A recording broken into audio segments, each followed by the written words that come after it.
welcome to Im Tirtzu's Zionist Salon. And we have something really quite special today. It is not often that one gets to encounter a beacon of clarity, of conscience, and of courage. And happily today is that day. I am pleased and honored to be speaking with Colonel Richard Kemp, someone who the vast majority of you know. For those who are not familiar with Colonel Kemp, with Richard, he was a long-time member of the British military, and in that capacity, 30 years worth, he was involved in some of the major flashpoints in the world: Northern Ireland, Afghanistan, Iraq, and uniquely perhaps, his wisdom comes from direct experience. It's not just from books, it's not just from reading about things, but it is from life experiences.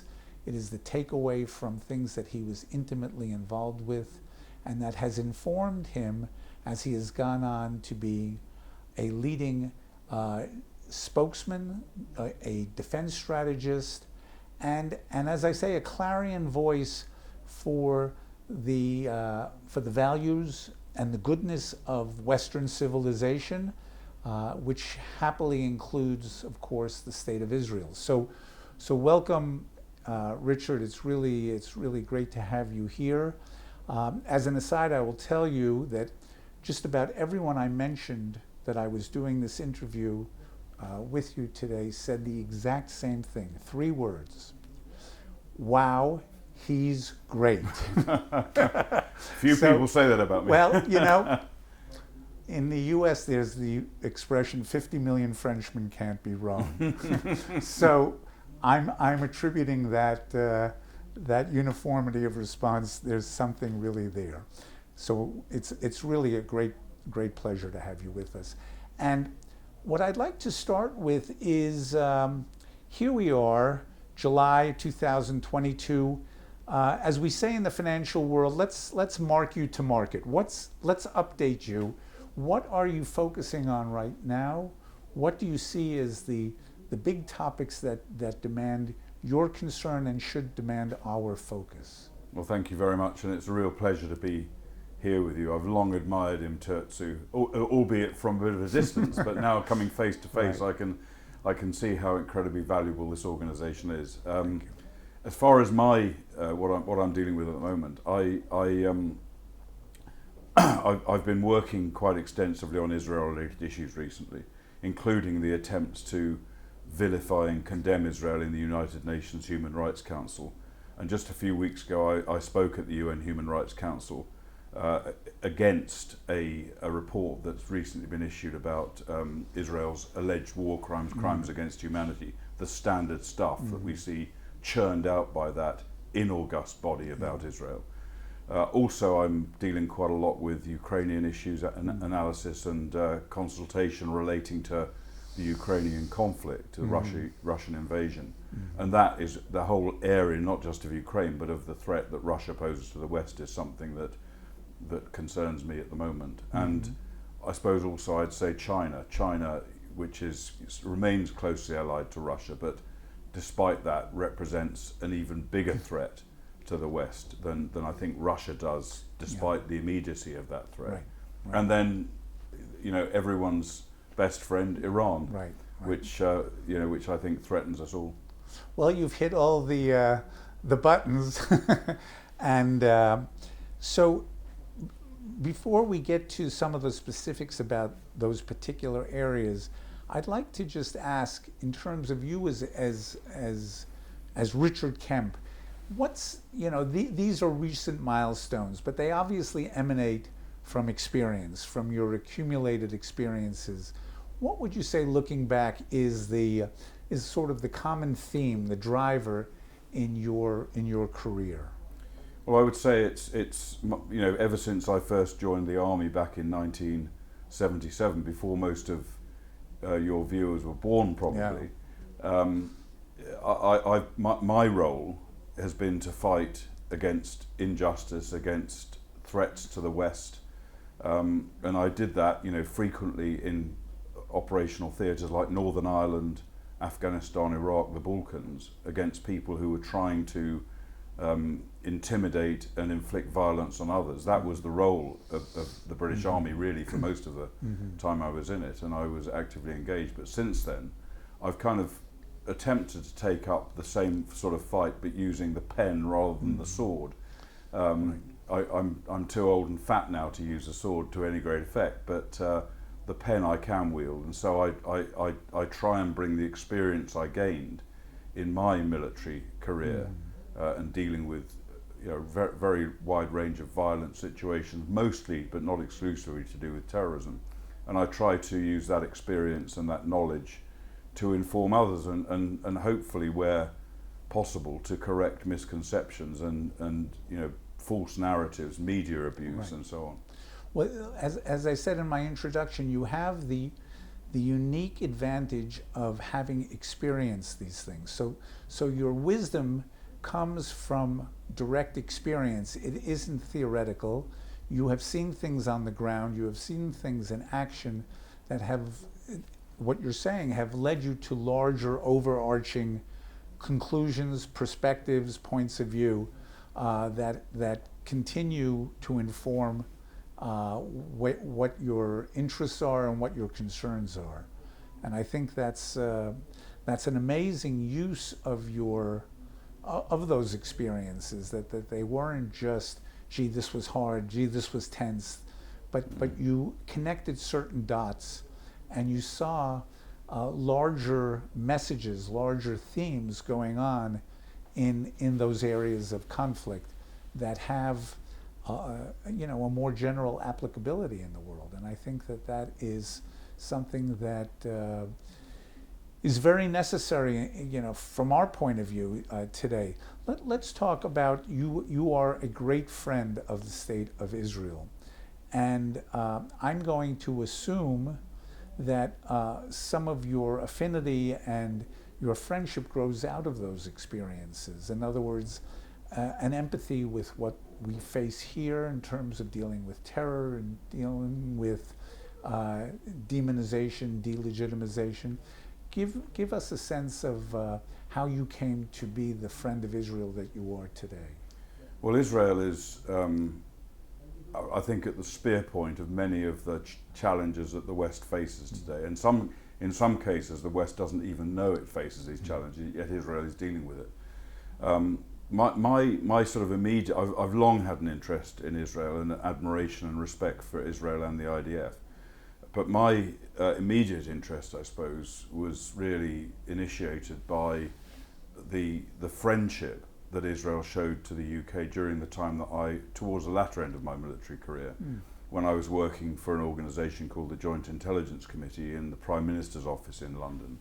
And I was dealing with international terrorism, and I experienced the benefit that Israel gave to the UK, and this is in things like intelligence. We have received and still receive today, and many other countries do as well, life-saving intelligence for our citizens, whether it's in the armed forces fighting in Afghanistan or Iraq, as they were until recently, or for citizens at home facing the threat of terrorism. And I can tell you, I probably can't tell you now, but I could tell you numerous specific examples of where Israeli intelligence has saved the lives of British people in our country and overseas. Not only that, but also battlefield medical technology, for example. Many British soldiers have had their lives saved by the most advanced Israeli battlefield medical technology, drone technology, counter-bomb technology, all of these things which have strengthened our military and strengthened our intelligence services. And this is really, and I can give you personal examples of occasions when I benefited from Israel's friendship. And just one example of that was during the 2005 London suicide bomb attacks that occurred. I remember that. Yeah, 3 underground trains and a bus. And almost within minutes of those attacks occurring, I got a message from the head of Mossad station in London telling me that we could have anything we wanted, any assistance we needed from Israel, any help of any sort, any resources, any assets were available to us if we needed them. And hearing that message from a friend at a time of real national devastation was so encouraging and so strengthening. And so, you know, it was things like that that really kind of have led me to admire and respect Israel in the way that I do. And I see it as, it's not really if people say to me, why do you want to stick up for Israel? It's not really a question, it's not an option, it's an obligation. Yeah. If I can use my experience, my knowledge to counter some of the lies that are told about Israel and the IDF, then it's my duty to do so. Yeah. What you're saying, frankly, is very inspiring, it's very uplifting, because it confirms a sense of many of us here that, you know, we're a small country, and we're smart enough to know that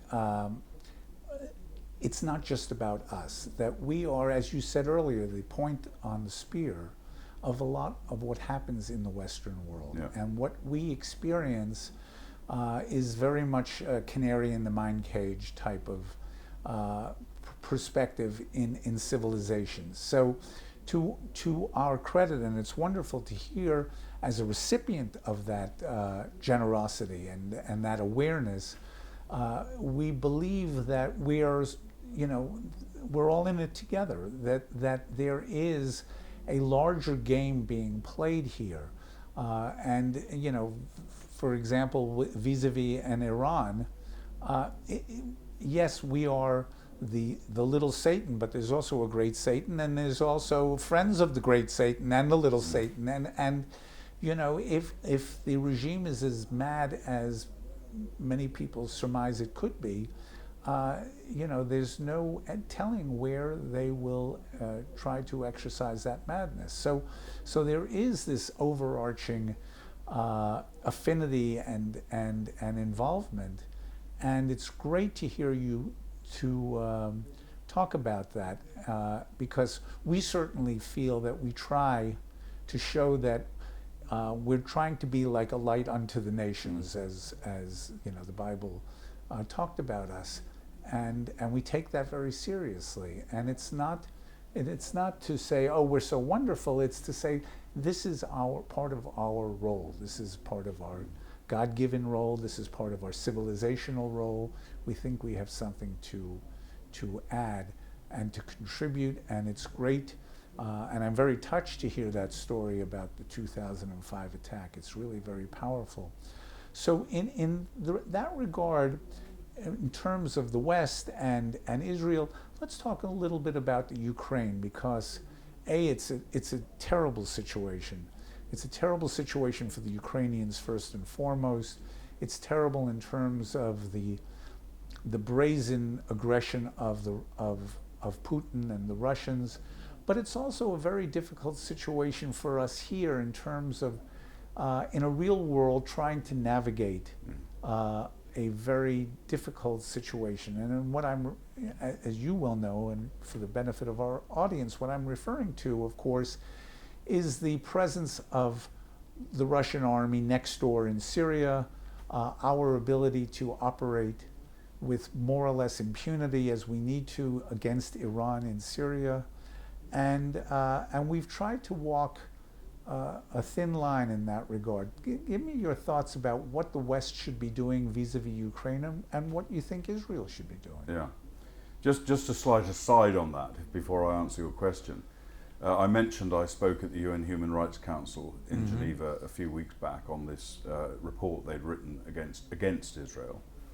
And one of the speakers at that event, I listened to 76 speeches, 74 of which, pretty much 74, were anti-Israel, condemning Israel. One of the most bizarre speeches, one of the most bizarre experiences of my life was to hear the ambassador for the Russian Federation in Geneva condemning Israel's human rights violations, condemning Israel's aggressive war against the Palestinians, and calling on Israel to observe human rights and to cease its combat operations against Israel. Now that at the time when they are conducting the worst war in Europe since the Second World War. So it was like going through the looking glass, if you wish. But in terms of Ukraine itself, I think Israel's got a very difficult path to tread here, and I think Israel's played Russia very, very skillfully. for a number of years in being able to carry out a significant number of attacks against Iranian and Syrian facilities being lined up against Israel that threaten Israel, being able to carry out attacks to stop that from developing into a significant base of operations. And the Russian-Israeli, I wouldn't say cooperation, but shall we say coordination, has been deeply impressive. It's become more problematic recently, and that's partly because of Ukraine, because of course Israel has tried to tread a careful path, but Israel had no choice other than to condemn Russia for what happened in Ukraine, and did so, and is paying a bit of a price for that, I think, in terms of, you know, not necessarily right now, but potentially future limitations on its freedom of operations in Syria. But in the wider perspective, what can the West do about Ukraine?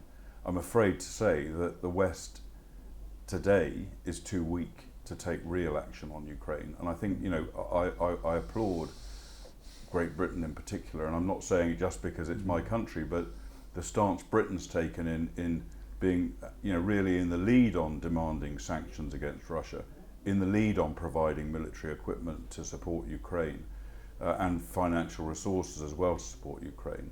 I applaud equally the US, which has done a great deal as well, and other countries, particularly Eastern European countries.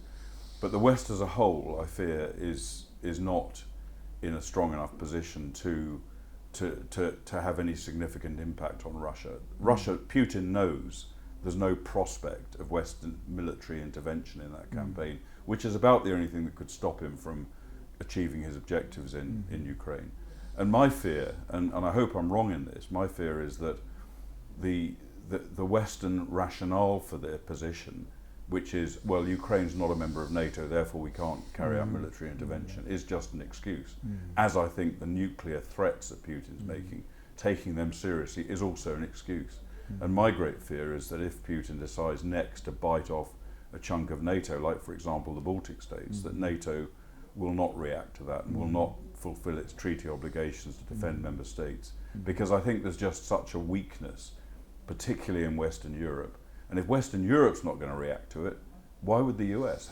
Why is the US going to commit combat forces to help NATO countries in Eastern Europe if the Western European countries aren't going to do so? So I think that's a challenge that's coming to us in the future. But I would say that Israel has done, I mean, under the radar, I've no doubt that Israel's done a lot to help Ukraine. And we know that Israel's pretty much the only country that, for example, deployed a field hospital into Ukraine during the, while the conflict's going on.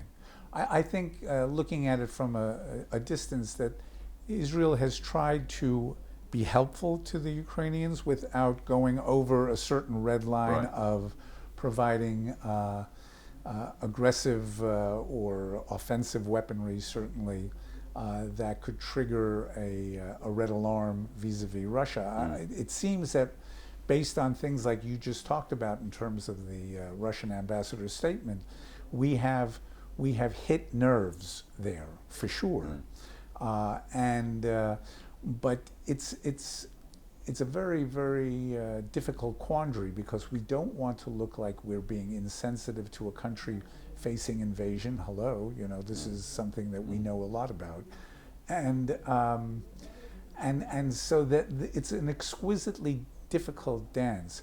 But I'd like to stay with your point about weakness in the West, because I fear that you're not just talking about military weakness per se, and correct me if I'm wrong. I think you're also talking about resolve, about a willingness to stand up for Western values, Western civilization, and one has the sense that Western Europe is a very wealthy, but is a gilded lamb in the guise of a tiger. There is no tiger there, but their strength is their wealth, but they can't really back it, and with any muscle, with any real muscle. Is that an unfair statement? I don't think it is. I think you've hit the nail on the head. I believe that Western Europe, and not just Western Europe, but the West as a whole, including the US, has really lost its way and lost its resolve, lost its, I think I would say lost its sort of belief in itself, and you know, to a large extent, Western values have been. It's not just coincidental. Yes, of course, European wealth, comfort, etc. has, you know, the countries and the people have become very accustomed to it, and understandably, but the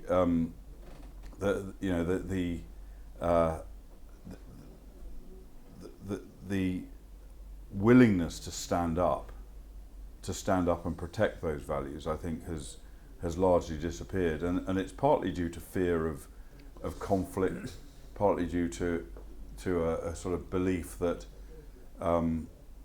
everyone is really like us, everyone has similar values, and everyone will see reason and accept negotiation rather than the necessity of conflict. I think this is the case, and I do believe it's been deliberately undermined. It's not just the result of comfort. It's a deliberate undermining of Western civilization, which began with the Soviet Union. The Soviet Union very skillfully, in the same way as they attempted to, and successfully attempted to delegitimize Israel from the 1960s, probably the 1950s onwards, and still are doing so in many ways. They successfully and deliberately undermined Western values, Western society, and paid vast amounts of money to do so. Just as an example, the campaign for nuclear disarmament, which sought to from inside to remove our nuclear capability, all that was heavily funded by Russia. This was not just some crazy people on university campuses who wanted peace and love, and without really understanding the consequences. It was deliberately planned and intended, and I think that's the situation the West finds itself in today, unfortunately. Is there undermining going on from within as well? One senses that in America, where I come from and still root very much for, that there is this lack of resolve, this untethering from the values that made America America, and that it's a self-destructive process. It's not coming from without. It's coming from within, and I'm wondering if there's some of that in Europe as well. And great civilizations tend not to be conquered; they implode. And that's the fear that many people here have of what's going on in the larger West. What is your sense of that, and what could we do to stop the clock, so to speak, and reverse that? Yeah, I think it is from outside in the US and in Europe, and as I said, it originated in Russia, and it's also in Soviet Union, is also being severely I'd say undermined by China. China is a major player. China particularly today. Yeah. But it's within as well. You're absolutely right. I think it's and a lot of the within stuff is motivated from outside, but the problem is also from within. And as to how you deal with that, we need strong political leaders, which to my mind right now, I can't think of any country in the West that has the strength of leadership that is required to protect ourselves. And I'm not talking about military protection only, that is important, but to protect ourselves in terms of standing up for our civilization, standing up for our values. And I just don't see it. And frankly, I don't also see very many examples of strong leaders emerging in the future. I think it's... And why is that? What would you attribute? It's not that there aren't good people. Is it because one would be somewhat masochistic to go into politics and put their lives under a microscope and be forced to account for any number of things that each of us has to account for in life? What do you attribute that to? I think a lot of it is exactly what you just said. In other words, it's entering the devil's lair in a way to go into politics where everything is so closely scrutinized. A remark that you made 30 years ago is dragged up and thrown into your face and you're cancelled. These are the sort of things I think that do deter decent people from going into politics. And it's really, I think, I would say a single most significant factor is just the media, which, and I would say particularly in the UK, I'm sure the same applies to a similar extent in countries like the US and other European countries. But in the UK, for example, we have the BBC, which has its own agenda, its own left-wing agenda, hard left-wing agenda, and everyone is influenced by the BBC, and people see the BBC for some reason that I don't really fathom as being a kind of objective organisation, but it isn't. It's got its agenda, and that agenda drives politics. And I think, you know, people like Winston Churchill, for example, and Margaret Thatcher to a similar extent, if the same level of media scrutiny had applied during their time, and it did more in Thatcher's time, then, you know, Churchill would not have emerged, I don't think. He would not have been been the great leader he'd been, because he wouldn't have been allowed to be, because the media would have prevented it from happening. So I think, you know, it's a very hard problem to tackle, because of course we want media freedom. But we also need, I think we need balance in the media that we simply don't have at the moment in the West. But what you're saying is that many of the leading pillars of the society do not share the affinity for protecting, nurturing, defending the values of the society that will enable it to progress into the future as a great country, as a great civilization, a great society. And there's no plan B. It's just a nihilistic, a self-destructive type of posture. That's what many of us see from here, anyhow. I think many Western leaders lack the courage. They in many cases, I'm sure they recognise the problems that exist, and they probably, in many cases, are on the right side of those problems, but they lack the courage to actually tackle them, because it's probably easier to kind of go along with the flow to an extent and think you can make a little tweak here and there, and actually it's hard to do that. But I do see a difference between Israel and Europe and the US. And I know Israel's not, I know you're the most democratic country in the world, because you've had 5 elections in the last 2 years, or whatever it is.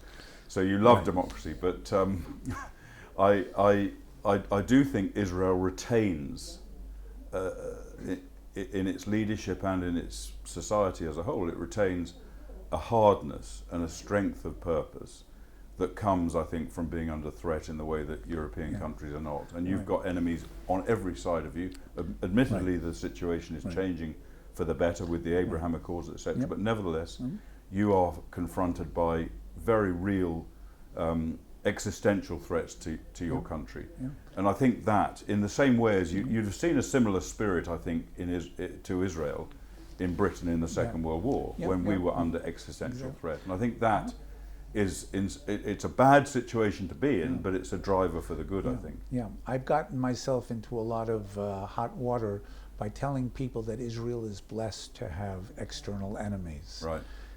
It sounds very counterintuitive, but it really, you just really summarized the case for it very well. It is a matter of strengthening inner resolve here. In some respects, ironically, the most difficult time in this country was in the wake of Oslo, when there was a sense that, oh, we're going to have peace. And then we started to see the internal divisions in the country start to manifest themselves more and more, culminating in the assassination of Yitzhak Rabin and the tensions that flowed from that.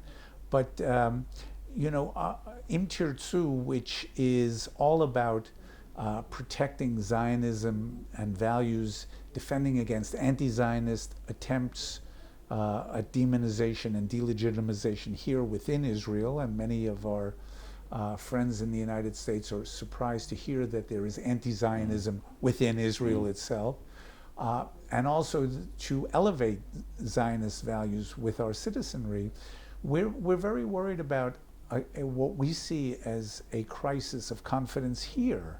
And the crisis of confidence or resolve manifests itself, as we see it, in Israel's reluctance to assert its sovereignty, its control, its sense that we are calling the shots in this country. This is our country, and there's sort of an ethos of keeping a lid on things, and historically that has meant tolerating lawlessness, tolerating violence, tolerating two ways of doing things where the law applies to the Jewish residents but not necessarily to the Arab residents for fear of alienating them, for fear of... And this is starting to take on very problematic proportions where we're worried about... you saw last year here there were riots in our mixed cities. We've never seen that before, and now we're seeing it now, and we're concerned about that. So you have a unique perspective on this. Our fear is that when you try to be too tolerant or too giving, it's perceived not as being reasonable and, oh, I'll meet you halfway. It's perceived as being weak. And weakness is meant to be exploited. And maybe that's a cultural thing in some parts of the Arab world, that you take reason and nuance as weakness. And you have tremendous experience with this from your past experience. I'd love to get your point of view of whether that's realistic or not. I think it is, and I think the culture here in the Middle East. I've spent a lot of time in different countries in the Middle East, and the culture here is a culture that respects strength and despises weakness. And if it sees weakness, and it tries to create weakness in many cases, if it sees that, it exploits it and pushes further and further and further. And we've seen that really since even before the recreation of the State of Israel in 1948. You know, we saw Arabs in this country attempting to shove the Jews into the sea, right even before the state was created, and we see a continuation of that. And I think, you know, in my view, yes, we've got the Abraham Accords, and countries outside of Israel, countries like UAE, Bahrain, and I believe also like Saudi Arabia, they respect and admire Israel because of its strength. And I think, you know, by not exerting strength over Israel's own territory, I think that would undermine the support from the Arab world. And it's, I think the big difficulty is for people who believe that, you know, you're going to create peace between Israel and Palestinian Arabs by giving them concessions. It's not going to work. It's not going to happen. We've seen that. We saw it in Gaza. We've seen it in, you know, after the Oslo Accords. We've seen it in southern Lebanon. We've seen that, you know, that Arabs in this part of the world, if you make concessions to them, they want more, and it's never enough. And I don't believe, nor do I believe, that, for example, the Palestinian leadership, the current Palestinian leadership, the past Palestinian leadership, or the future Palestinian leadership wants peace. Right. Sorry, they don't want, and not only they don't want peace, they don't want a two-state solution. They want us. They want an Islamic state here, and they want you gone. And they've laid that out, you know, in many times. So I think that thinking you're going to somehow bring them over onto the right side, onto you know, the side of peace, is just a delusion. And it can their ambition for an Islamic state here can only be countered by strength, I think, and therefore any you know, appeasement, any concessions, I think, need to be very, very carefully thought through by Israel. At the same time, the problem is, of course, that Israel is under such heavy scrutiny from the West, who have a totally different perspective.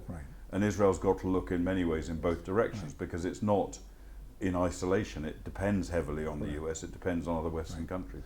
Well, you put your finger on it when you said that the delusionary mindset of the West, that we all want the same thing, and the unwillingness to perceive that there are people who actually do not want the same thing, who are not playing by the same rule book, they're not singing out of the same hymnal, so to speak, and their agenda is a very different one, and it's one that rankles the Western mindset, the Western sensibility, but it's very real. And the greater sin is to pretend it doesn't exist, rather than to say, if, you know, when in Rome, you've got to be like, you know, what your neighbors are doing, what's going down as the, you know, the state of affairs here, the mindset here, the ruling mindset. And I'm sorry to say this. Well, I'm not sorry to say it, but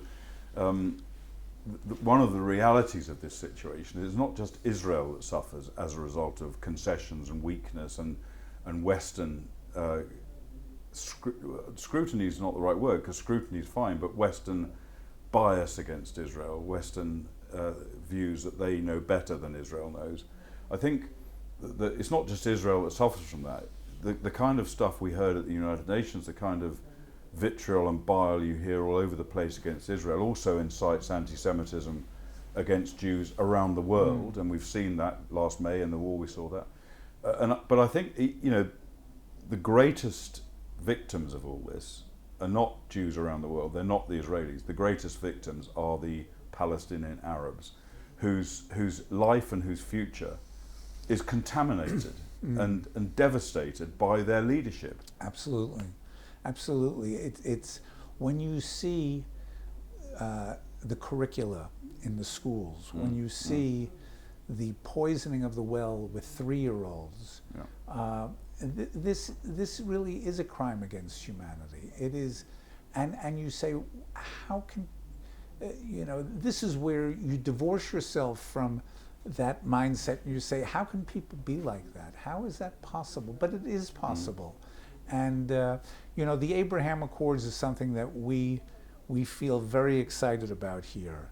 And maybe we can end on a positive note, which is the potential for the Abraham Accords to become something even larger, like a regional alliance, including countries like India, which we've had just recently a very interesting multilateral conference with about defense sharing and information sharing.